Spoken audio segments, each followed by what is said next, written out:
Hello everyone and welcome to my channel. আজকে যে class সম্বন্ধে আমরা আলোচনা করব সেটা ক্লাস 6 এর আমরা যে টপিকটা সম্বন্ধে আলোচনা করব সেটা চ্যাপ্টার 13 এর যেটা আছে আমাদের ডেটা হ্যান্ডলিং আছে। অর্থাৎ এর মধ্যে আমাদের দুটো জিনিস রয়েছে, একটা হচ্ছে বার গ্রাফ এবং আরেক বা বার ডায়াগ্রাম যেটাকে বলা হয়। অ্যাকচুয়ালি গ্রাফ পেপারে যেহেতু আমরা জিনিসটা করব না, তাই জন্য এটাকে বার ডায়াগ্রামও বলা যেতে পারে, বার গ্রাফ বা বার ডায়াগ্রাম। এবং আরেকটা যেটা হচ্ছে সেটা হচ্ছে ট্যালি মার্ক। অর্থাৎ ট্যালি মার্ক সেটা কি জিনিস সেটা জানবো। ট্যালি মার্ক হলো এক ধরনের নাম্বার ডিনোট করার একটা সিস্টেম। মানে আমরা যেমন রোমান নাম্বার করে এসেছি, কিভাবে আমরা যেমন রোমান নাম্বার করে এসেছি, 1টাকে এইভাবে, 2টা এইভাবে, 3টা এইভাবে, 4 এইভাবে, 5 এইভাবে, পার্টিকুলার এরকম একটা পদ্ধতিতে আমরা রোমান নাম্বার করে এসেছি। ঠিক একই রকম ট্যালি মার্কও হলো একটা নিয়ম বা একটা পদ্ধতি, সেটা হচ্ছে কিভাবে ডিনোট করা হয়। সেক্ষেত্রে দেখো আমি যে জিনিসগুলো বলছি, 1 কে ডিনোট করা হয় এইভাবে, 2 কে ডিনোট করা হয় এইভাবে, 3 কে ডিনোট করা হয় তিনটে দাগ নট আই। এখানে যেমন আমরা আই দিয়ে ডিনোট করতাম, এগুলো কিন্তু সব ছিল আই, কিন্তু এগুলো কিন্তু আই নয়, জাস্ট খালি তিনটে দাগ। 4 কে ডিনোট করা হয় 4টে দাগ এবং 5 কে ডিনোট করা হয় 1 2 3 4 4টে দাগ এবং একদম নিচ থেকে উপরের কর্নার অবধি ক্রস। এটা হলো আমার 5 অর্থাৎ 5 ডিনোট করার নিয়ম। কেউ যদি এইভাবে 5 ডিনোট করো, 4টে দাগ এইভাবে, তাহলে কিন্তু এটা টোটালি ভুল। এভাবে ডিনোট করা যাবে না। ডিনোট করার নিয়ম এটাই। অর্থাৎ 5 কে ডিনোট করলাম এটা দিয়ে, ওকে 6 মানে কি 5 প্রথমে করব, অর্থাৎ এই হলো 5 প্লাস 1 মানে 6 হয়ে গেল। 7 1 2 3 4 5 6 7 8 1 2 3 4 5 6 7 8 9 কে ডিনোট করব 1 2 3 4 5 6 7 8 9। এবার 10 কে ডিনোট করব কিভাবে, 1 2 3 4 5 6 7 8 9 10।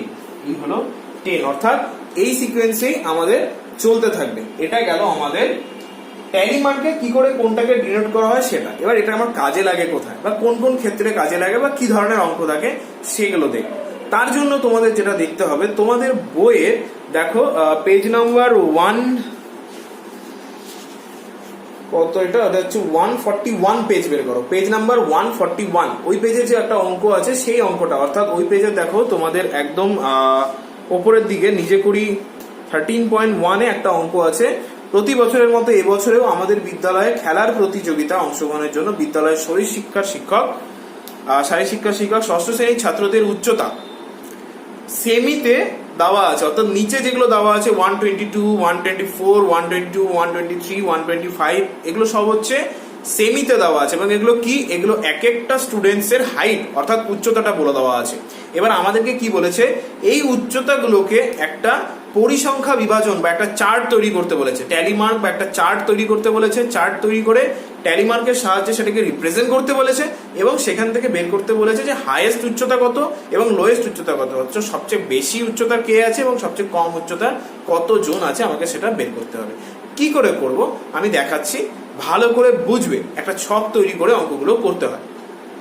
তো দেখো এরকম 3টে ঘরের একটা চার্ট তৈরি করতে হয়। এবার কোন ঘরে কি লিখবো, এরকম 3টে ঘরের একটা চার্ট তৈরি করতে হয়। তার মধ্যে আমাকে প্রথম ঘরটাতে লিখতে হয়, এই জায়গাটাতে লিখতে হয় যেটা আমার দেওয়া আছে।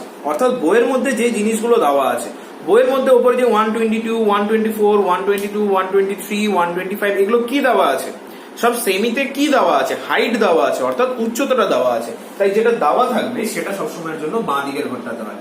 অর্থাৎ এখানে লিখবো উচ্চতা বা হাইট, ব্র্যাকেটে লিখতে হবে যেটা এককে আছে অর্থাৎ সেমিতে আছে, তার মানে উচ্চতা বা হাইট সেমিতে আছে তাই। এবার মাঝখানের ঘরটাতে লিখতে হয় ট্যালি মার্ক এবং একদম ডান দিকের ঘরটাতে লিখতে হয় পরিসংখ্যা অর্থাৎ টোটাল নাম্বার বা ছাত্র সংখ্যা। এবার দেখো এখানে কেন ছাত্র সংখ্যা কথাটা আছে, অ্যাকচুয়াল নিয়ম হচ্ছে এখানে যেটা দেওয়া থাকবে সেটা, এই জায়গাটা ট্যালি মার্ক, এই জায়গাটা পরিসংখ্যা। পরিসংখ্যা বলতে যেটা দেওয়া আছে। যদি ছাত্র সংখ্যা দেওয়া থাকে তাহলে ছাত্র সংখ্যা, যদি এখানে ছাত্র সংখ্যার জায়গায় বন্ধু সংখ্যা দেওয়া থাকে তো বন্ধু সংখ্যা, যদি পরিবারের সংখ্যা দেওয়া থাকে তো পরিবারের সংখ্যা। যেটা দেওয়া থাকবে এখানে আমাকে সেটাই এখানে রিপ্রেজেন্ট করতে হবে। অর্থাৎ মাঝখানটা হবে ট্যালি মার্ক, ট্যালি মার্ক, এবং এই জায়গাটা যেহেতু আমার ছাত্র সংখ্যা দেওয়া আছে তাই এখানে হয়ে গেল আমার ছাত্র সংখ্যা। এবার আমি কি করব, এবার করতে হবে যে হাইট গুলো আমার ওখানে দেওয়া আছে সেখান থেকে স্মলেস্ট সবচেয়ে ছোট নাম্বারটা খুঁজতে হবে। অর্থাৎ এখানে সবচেয়ে ছোট কি আছে, তুমি ওখান থেকে নাম্বারগুলোকে দেখো, দেখবে সবচেয়ে ছোট আছে 120। এখানে পরপর নাম্বারগুলোকে আমি অ্যাসেন্ডিং অর্ডারে লিখবো বা ছোট থেকে বড় হিসেবে লিখবো। দেখো 120 পরে আছে 121, তারপরে আছে 122, তারপরে আছে 123, তারপর 124, তারপর 125, 126, 127 আর নেই। দেখো আমি ছোট থেকে বড় হিসেবে লিখে নিলাম, অর্থাৎ 120 থেকে 127 অব্দি লিখে নিলাম।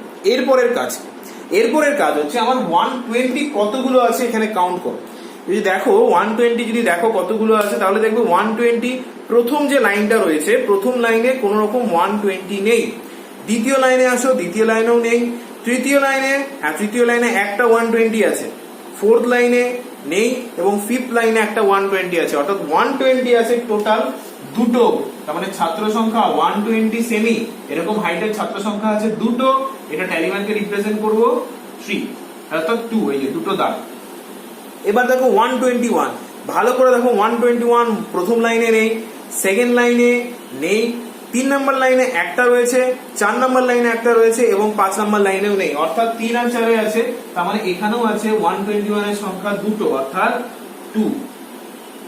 এইভাবে সবগুলোকে ফিল আপ করতে হবে কোনটা কত আছে। 122 আছে, ভালো করে কাউন্ট করো, দেখবে 122 আছে 7টা, তোমরা নিজেরা কাউন্ট করবে, দেখবে 122 আছে 7 মানে 1 2 3 4, এই হলো 5 6 7।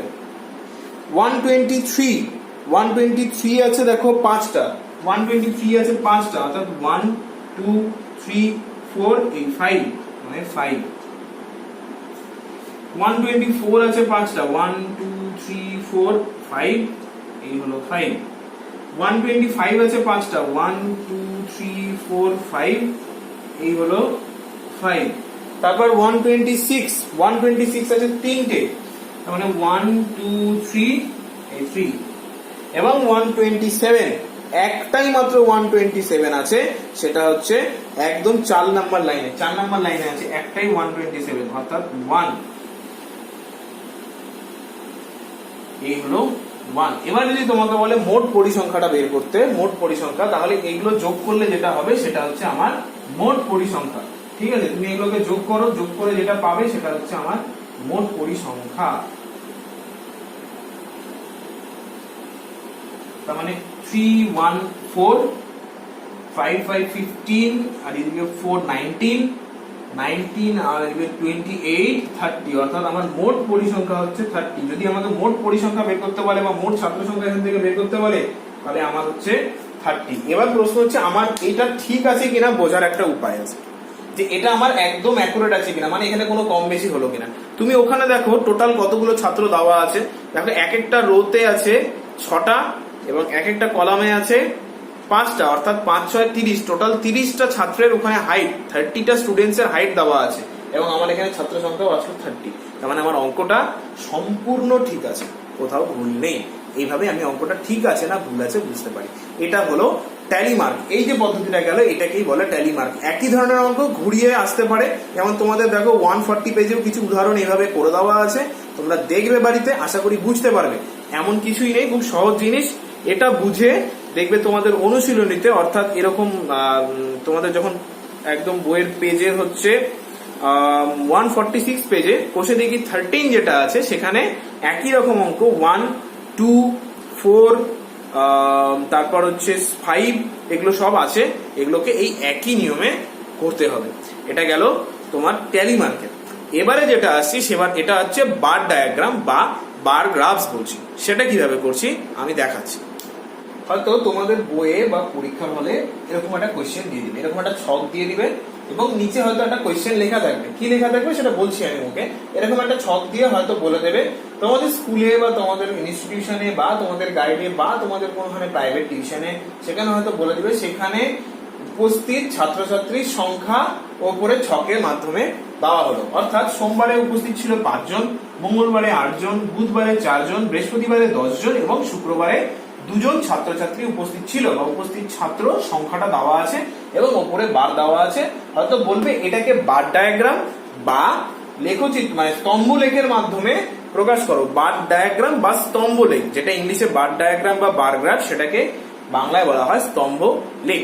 তখন আমাদেরকে কিভাবে করতে হবে, এটা করার জন্য যে নিয়মটা, সেই নিয়মটা আমি বোর্ডে একটা একটা করে ভালোভাবে করাচ্ছি এবং বলছি, খুব ভালো করে শুনবে, একটা পয়েন্টে যেন মিস না হয়। আমি যা যা বলছি সম্পূর্ণটাই যেন খাতায় থাকে, যদি কোনো কিছু বাদ চলে যায় তাহলে কিন্তু তোমাদের পরীক্ষার সময় নাম্বার কাটবে।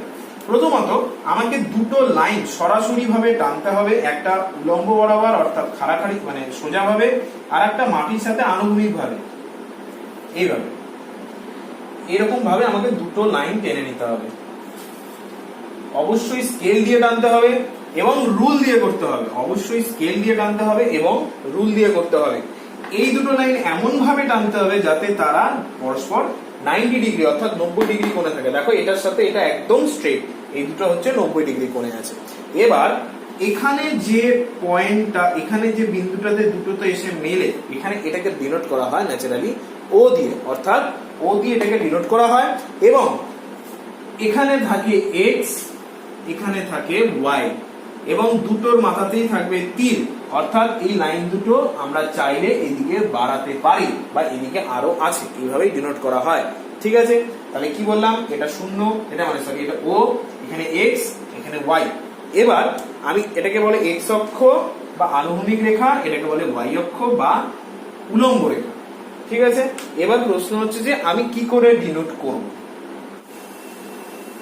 সবসময়ের জন্য খেয়াল রাখবে যে সংখ্যা যেগুলো থাকবে অর্থাৎ উপস্থিত ছাত্র সংখ্যাগুলোকে আমি এই বরাবর নিব, সংখ্যাগুলোকে আমি এই বরাবর নিব এবং এই বরাবর নিব আমি লেখা, অর্থাৎ বার থাকতে পারে, এখানে বিষয় থাকতে পারে। এই জিনিসটা কিন্তু অন্যভাবে আসতে পারে, এখানে হয়তো বিষয় আছে, পছন্দের বিষয় বাংলা, ইংরাজি, ভূগোল, ইতিহাস, অঙ্ক। এবার সেখানে হয়তো ছাত্র সংখ্যা অর্থাৎ বাংলা পছন্দ করে 10 জন, ভূগোল পছন্দ করে 20 জন, এভাবে থাকতে পারে।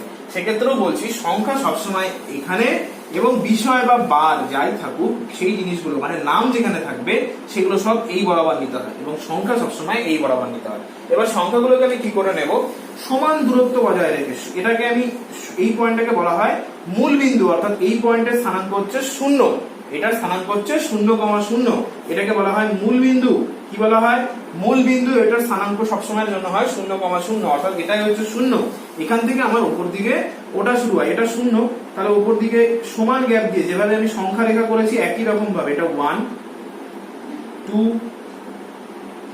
3 4 5 6 7 8 9 10 11 12। আমি আর দরকার নেই তাই আমি আর করলাম না, মানে 1 2 3 4 5 6 7 8 9 10 11 12। আমার হাইয়েস্ট 10 আছে তাই আমার বেশি দরকার নেই, তাই আমি 12 অবধি করে আপাতত ছেড়ে দিচ্ছি। তোমরা চাইলে আরো উপরে করতেই পারো, কিন্তু আমি এখানে জাস্ট 12 অবধি করলাম। এবার আমি নিচে কি করব, তাহলে এই বরাবর আমি কি নিচ্ছি, এই বরাবর নিচ্ছি আমি বার, তাই এই জায়গাটাতে আমাকে এইভাবে তীর দিয়ে লিখতে হবে। সরি, এই বরাবর নিচ্ছি আমি ছাত্র সংখ্যা, তাই জন্য আমাকে এখানে লিখতে হবে ছাত্র সংখ্যা। যেহেতু আমি এই বরাবর ছাত্র সংখ্যা ডিনোট করছি তাই এইভাবে তীর দিয়ে আমাকে লিখতে হবে ছাত্র সংখ্যা। দেখো তীরটা আমি কি করে দিয়েছি, এখান থেকে শুরু এবং এদিকে যত যাচ্ছি বাড়ছে, তাই জন্য তীরটা আমার এইভাবে আছে, এখান থেকে এদিকে বাড়ছে এইভাবে তীরটা আছে এবং এখানে আমি লিখে দিয়েছি ছাত্র সংখ্যা, অর্থাৎ এই বরাবর আমি নিয়েছি ছাত্র সংখ্যা। তাহলে এটা গেল আমার ছাত্র সংখ্যা। এবার একই রকম ভাবে আমি এই বরাবর কি নিব, এই বরাবর বারগুলো নেবো। তাহলে আমি এখানে একটু গ্যাপ দিয়ে লিখে নিচ্ছি। প্রথমে লিখলাম সোমবার, অর্থাৎ সোমবারের হিসাবটা আমি এবার কাউন্ট করব। সোমবারে কতজন ছিল, 5 জন ছিল। 5 জন বলতে আমার কোথায় 5, এখানে। তাহলে আমি কি করব, স্কেল দিয়ে, দেখো আমি কি করে ডিনোট করছি বা কিভাবে করছি, এইভাবেই করতে হয়। প্রথমে আমি স্কেল বসাবো, স্কেল বসিয়ে এরকম 5 বরাবর স্কেল বসিয়ে জাস্ট একটা টান টেনে নিলাম এরকম। টেনে দিয়ে এবার এই বরাবর আমি একটা স্তম্ভ বা পিলার তৈরি করব, অর্থাৎ এই এই তার মানে এই যে সোমবারে কতজন এসেছিল, 5 জন এসেছিল। এখান থেকে আমি বুঝতে পারবো সোমবার এই 1 2 3 4 অর্থাৎ 5 জন এসেছিল। সোমবার হয়ে গেল। এবার আসছি আমি এর নিচে লিখে দিব আমি সোমবার, অর্থাৎ সোম থাকলো। এবার তারপরে আছে মঙ্গল, তার মানে আমি মঙ্গলবারটা করবো। এবার মঙ্গলবারে কতজন আছে দেখো, মঙ্গলবারে আছে 8 জন। মানে 8 জনের হিসাবটা আগে আমি লিখে নিই। 8 জন মানে হচ্ছে আমার এই বরাবর, একটু গ্যাপ দিয়ে সমান গ্যাপ দিয়ে করার চেষ্টা করব। এই বরাবর হচ্ছে 8 জন এবং আমি দেখো এবারে 8 জনের জন্য একটা স্তম্ভ টেনে নিচ্ছি, অর্থাৎ একটা পিলার টেনে নিচ্ছি। এই যে এইরকম একটা মোটামুটি সমান চওড়া দিয়ে, দেখো এটার সোমবারের যে চওড়াটা মঙ্গলবারের চওড়াটা কিন্তু সেম আছে। এটাই হলো মঙ্গলবার। আমি আবারও বলছি, এই যে দেখো এটা চওড়াটা যায়, এটা চওড়াটা মোটামুটি সেম। অনেকে করে এটা সরু, এটা মোটা, আবার এটা একদমই সরু, মানে এক একটা এক রকম সাইজ, ওরকম যেন দেখতে না হয়, দেখতে খুব বাজে লাগে জিনিসটা। কাজে যা করব মোটামুটি একই রকম সাইজ রেখে করব। তারপর আসছি আমি বুধবার। বুধবারে আছে 4 জন, অর্থাৎ 4 জন মানে হচ্ছে আমার এই বরাবর 4 জন। ঠিক আছে, তাহলে এটা 4 জনের।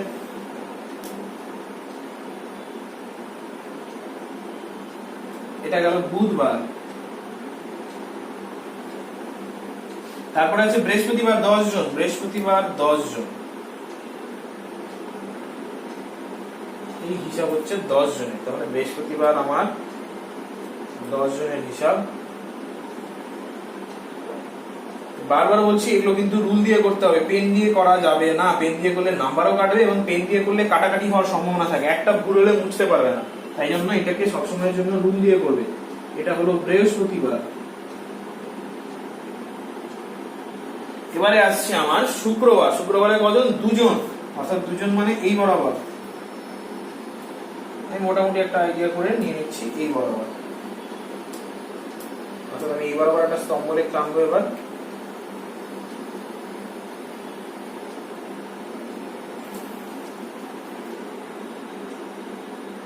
এটা গেল তোমার শুক্রবার, মানে এর নিচে লিখবো আমি শুক্র। তাহলে এই বরাবর আমি কি নিচ্ছি, বার নিচ্ছি। এবং বারগুলো কোথা থেকে স্টার্ট হচ্ছে, এখান থেকে, সোম মঙ্গল বুধ বৃহস্পতি শুক্র। তার মানে আমি এদিকেও একটা সেম রকম তীর দিব,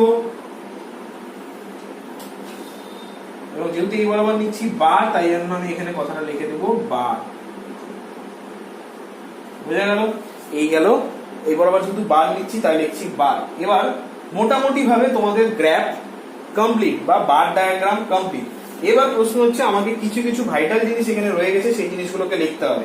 দেখো এখান থেকে 0 থেকে 1, 1 থেকে 2, 2 থেকে 3, 3 থেকে 4, গ্যাপ কত এক একটা নাম্বারের মধ্যে 1 করে গ্যাপ আছে। দেখো 0 এর পরে 1, 1 এর পরে 2, 2 এর পরে 3, অর্থাৎ এক ঘর করে করেই গ্যাপ কিন্তু। তার মানে এখানে আমাকে একটা জিনিস লিখতে হবে, সেটা হচ্ছে স্কেল। স্কেল সমান সমান 1 একক।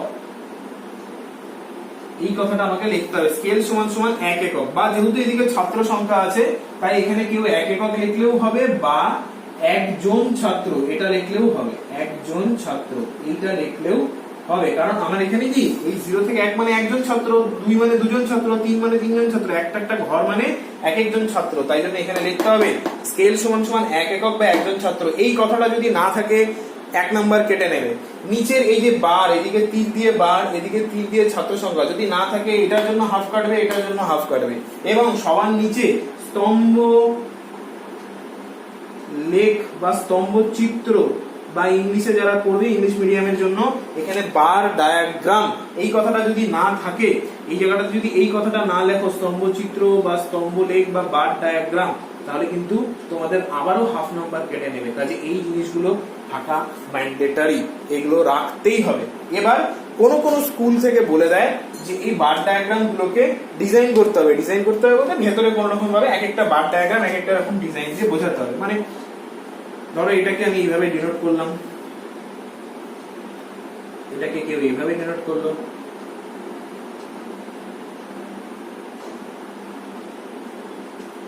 এটাকে হয়তো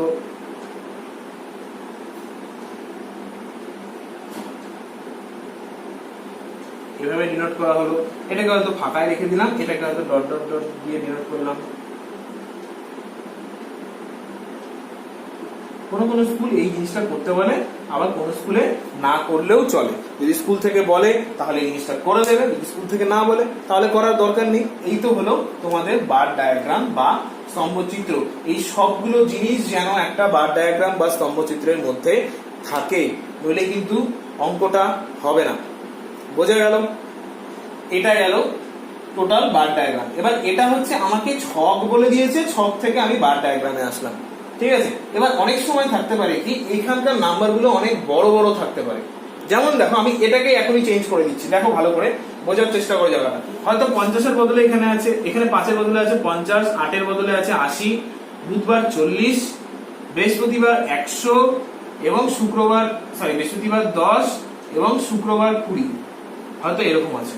তখন আমি কি করব, তখন যদি আমি 1 2 1 2 3 4 এইভাবে করতে চাই, এটা 1 একক বা জন, তখন যদি আমি এরকম 1 2 3 4 করে করতে চাই, তাহলে 50 বা 80 বা 40 করতে গেলে আমার গোটা পাতা লেগে যাবে, গোটা পেজ লেগে যাবে, তাও আমি একটা বার ডায়াগ্রাম করতে পারবো না। তাই জন্য এখন তো আমাকে কি করতে হবে, দেখো আমি এই জায়গাগুলোকে শুধুমাত্র চেঞ্জ করে দেবো। কি করবো দেখো ভালো করে, আমি এই জায়গাগুলোকে চেঞ্জ করে দিচ্ছি। কি করছি দেখো, 0-এর পরে লিখছি 10, তারপর লিখছি 20, 30, 40, 50, 60, 70, এটা 80, 90, 100, এটা 100ই ধরে চলো, এটা 1110, এটা 120। এবার দেখো সোমবার 50 জন, দেখো 50 জন, মঙ্গলবার 80 জন, এই যে 80 জন, বুধবার 40 জন, এই যে 40 জন, বৃহস্পতিবার 100 জন, এই যে 100 জন, এবং শুক্রবার 20 জন, এই যে 20 জন। কিন্তু সম্পূর্ণ অঙ্কটাই সেম থাকলে একটা জায়গা চেঞ্জ হয়ে গেল। কোন জায়গাটা চেঞ্জ হলো দেখো, এখানে গ্যাপ কত করে হচ্ছে, ওখানে ছিল 1 2 3 4 এক করে গ্যাপ, এখানে কত হচ্ছে 10, 10-এর পরে ডাইরেক্ট 20, তারপর 30, মানে গ্যাপ কত করে হচ্ছে 10 করে হচ্ছে। তার মানে এখানে আমার চেঞ্জ হয়ে যাবে, এবার হবে স্কেল সমান সমান 10 একক বা 10 জন। আমি আবারও বলছি, যখন আমার গ্যাপ যা নিব সেটাই আমার এখানে সেটা লিখতে হবে। হয়তো যদি আমার প্রয়োজন পড়ে 5 করে, তাহলে 5 করে গ্যাপ নিলে আমি এখানে 5 একক নিব। কথার কথা, এবার তোমার যদি এই জায়গাটা 20-এর বদলে শুক্রবার দিন যদি 15 থাকতো, হয়তো 15 জন এসছে, তাহলে আমি কি করতাম, 10 আর 20 ঠিক মাঝ বরাবর দাগটা নিতাম। অর্থাৎ আমার এই ক্ষেত্রে মোটামুটি এইভাবে দাগটা যেত। তার মানে আমার এই হলো 15 জনের হিসাব। 10 আর 20 মাঝ বরাবর যে দাগটা, সেটাই তো 5, মানে 10-এর থেকে বেশি, 20-এর থেকে কম, তার মানে মাঝে আছে 15, তার মানে 15 মানে এই শুক্রবার 15। সেক্ষেত্রেও আমার গ্যাপটা কিন্তু দেখো এখানে 10 একক আছে, 10 একক। যদি আমি এখানে 10-এর পরে 15, 20, 25, 35, 45 এইভাবে নিতাম, তার মানে 5 5 করে গ্যাপ হতো, তাহলে আমার এখানে একক হতো 5 একক। কাজে আমার এখানে গ্যাপ যেরকম হবে আমার একক সেরকম হবে। এখানকার গ্যাপ আর এই এককের মধ্যে যদি পার্থক্য থাকে তাহলে কিন্তু অঙ্ক ভুল, তখন কিন্তু তোমার এটা লেখা সত্ত্বেও অঙ্ক নাম্বার কেটে দেবে। কাজে এই টোটাল জিনিসটা হলো, এটা তো গেল বার ডায়াগ্রাম বা এই ছক দেওয়া আছে, ছক থেকে বার ডায়াগ্রাম তৈরি করতে হবে। এই জিনিসটা ঠিক উল্টো থাকতে পারে, অর্থাৎ হয়তো ছবি দিয়ে দেওয়া আছে, সেখান থেকে তোমাকে ইনফরমেশন বার করতে হবে।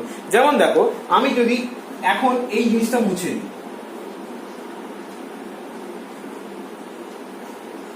ঠিক উল্টোটা থাকলো, হয়তো এরকম একটা জিনিস দেওয়া থাকলো, এরকম একটা জাস্ট একটা পিকচার দেওয়া থাকলো, এরকম বার ডায়াগ্রাম, তোমাকে বললো এখান থেকে কোশ্চেন ওরা বলে দেবে, তোমাকে বের করতে হবে। হয়তো বললো যে শুক্রবার কতজন উপস্থিত ছিল, তার মানে আমি শুক্রবার কতজন ছিল না 10 আর 20 মাঝখানে, অর্থাৎ শুক্রবার উপস্থিত ছিল 15 জন। হয়তো তোমাকে বলে দিল সোমবার মানে সবচেয়ে বেশি কোন দিন উপস্থিত ছিল, সবচেয়ে বেশি কোন দিন উপস্থিত ছিল, তাহলে সবচেয়ে বেশি উপস্থিত, সবচেয়ে হাইয়েস্ট কোনটা, বৃহস্পতিবারেরটা, অর্থাৎ বৃহস্পতিবার 100 ছিল, অর্থাৎ বৃহস্পতিবারে সবচেয়ে বেশি উপস্থিত ছিল। যদি বলে কতজন উপস্থিত ছিল, তাহলে বলবো 100 জন উপস্থিত ছিল। এবার যদি বলে যে সোমবার আর বুধবারের মধ্যে কোন দিন বেশি উপস্থিত ছিল, তাহলে দেখো সোমবার ছিল 50 জন, বুধবার ছিল 40 জন, তাহলে অবশ্যই সোমবার বেশি ছিল। কতজন বেশি ছিল, তাহলে এই যে সোমবারের 50 জন থেকে বুধবারের 40 জনকে বিয়োগ করে দেবো। এবার যদি বলে যে সোম মঙ্গল বুধ 3টে বারে মোট কতজন উপস্থিত ছিল, সোমবারে কতজন ছিল 50 জন, মঙ্গলবারে 80 জন, বুধবারে 40 জন, তাহলে সবগুলো যোগ করবো, অর্থাৎ 50, 80, 130, 40 অর্থাৎ 170 জন 3টে বার মেরে উপস্থিত ছিল। যদি বলে এই সপ্তাহে 5 দিনে মোট কতজন উপস্থিত ছিল, তাহলে এই তিন সবগুলোকে যোগ করে দেবো, যোগ করে যেটা পাবো সেটা হচ্ছে আমার মোট উপস্থিতি সংখ্যা। এই ধরনের কোশ্চেনও থাকবে। একটা হচ্ছে ছক দিয়ে দিবে, বার ডায়াগ্রাম রেডি করতে হবে, আর একটা হচ্ছে বার ডায়াগ্রাম দিয়ে দিবে, ছক রেডি করতে হবে। এই দু ধরনের কোশ্চেন থাকে, আর ট্যালি মার্ক থাকে। এই গোটা চ্যাপ্টারটা জুড়ে মাত্র এতটুকুই, এর থেকে বেশি কিছুই নেই। তো এটাই হলো মেন চ্যাপ্টারের বিষয়বস্তু বা এটাই বোঝানোর জিনিস। এরপরে বাকি যেগুলো আছে কোষে দেখি 13 সবগুলো অঙ্ক তোমাদেরকে করতে হবে নিজেদেরকে। আমি বুঝিয়ে দিলাম, এরপর নিজেরা করবে, নিজেরা করে আমাকে পাঠাবে, আমি চেক করে তোমাদেরকে বলে দেবো কোনটা ঠিক আছে কোনটা ভুল আছে। তো নেক্সট দিন তোমাদের মোটামুটি ভাবে কিন্তু সেকেন্ড সাবমিটিভের সিলেবাস টোটালটা কমপ্লিট হয়ে গেল। এবার যেটা আছে, এবার আছে থার্ড সাবমিটিভ, অর্থাৎ থার্ড সাবমিটিভের সিলেবাসের মধ্যে আমাদের square and square roots already হয়ে গেছে বা বর্গমূল রয়ে গেছে। নেক্সট দিন অন্য কোনো চ্যাপ্টার করবো। ততক্ষণ অবধি তোমরা সবাই খুব ভালো থাকো এবং সুস্থ থাকো। Thank you.